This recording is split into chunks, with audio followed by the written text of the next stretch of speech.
All right, welcome on back, everyone, to another episode of First CSP, the channel dedicated to bring you the first council shoulder patch issued from each council in Scouting America, both past and present. Today, we're going to take a look at Fort Simcoe 614 out of Washington. This council was originally created in 1954 and lasted all the way up until 1992 when it merged with North Central Washington to form Grand Columbia 614.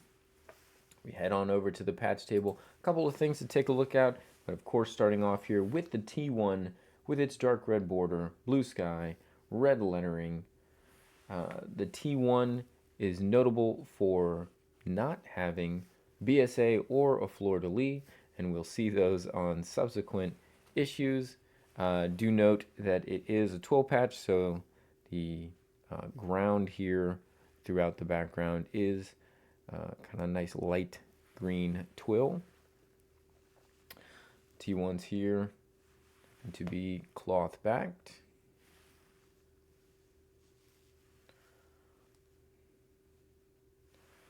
Now they did a nice kind of progression stepwise as they did subsequent releases. There are a total of 4 CSPs that were created by Fort Simcoe. So the first one is the T1, just says Fort Simcoe Council and Washington. And then we go to the T2, where they now add the BSA. So now we have Fort Simcoe Council BSA. There is a range for these, so probably multiple production runs of the T2. Again, still twill here, same dark red border, blue sky, red letters. Now it says BSA. This T2 happens to have a plastic back, so there might be variants that also have cloth back. I'm not entirely sure. This one also happens to have the clear lock stitching, so if there's others that maybe have red lock stitching, there might be multiple variations here on the T2.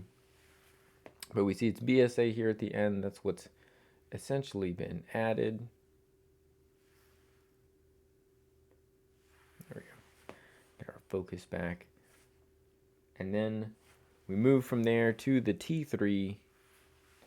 And the T3 now also adds a fleur-de-lis.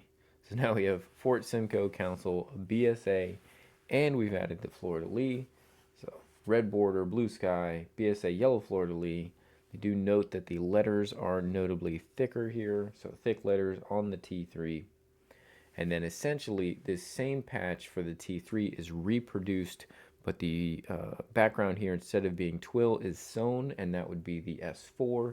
We don't happen to have an S4 here to show you today, but all 4 patches produced by Fort Simcoe Council were essentially the same picture, the same references to the fort there on the front. So here we have the T3 back, plastic backed, certainly more in line with what we expect, more modern CSPs. So this was certainly a later production, but I'm guessing certainly that would be the representation of Fort Simcoe there at the front.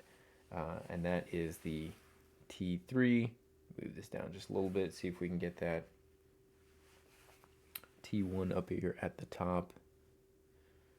Kind of see the distinct difference there with Fort Simcoe Council, and then obviously with the T2s and T3s, they started to have to abbreviate council so they can fit BSA. And the T3 obviously adds the fleur-de-lis as well.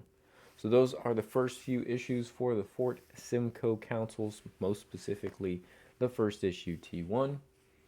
And remember, we're back every single day with brand new episodes of First CSP, again debuting new first issues from councils across Scouting America.